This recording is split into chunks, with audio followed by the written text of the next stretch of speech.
May mga pagkakataon din sa buhay natin na pakiramdam natin, imposible. Hindi na mangyayari. Hindi kakayanin. Pero sa isang tao may pananalig sa Diyos, walang imposible sa Kanya. Kaya siguro magandang baon natin sa pagdiriwang natin ng Eukaristiyang ito. Si Maria na ating ina, kalakbay natin, kasama natin. Dinadala tayo palapit sa Poong Nazareno. Tinuturo tayo sa Kanya. Siya na ating ina na nagpapahupa ng gulo sa puso natin. Ating ina nagpapahupa ng takot sa puso natin.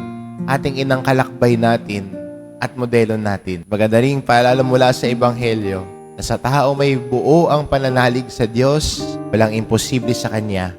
Dahil ang Diyos na nagmamahal sa Kanya ang pinagkakatiwalaan niya.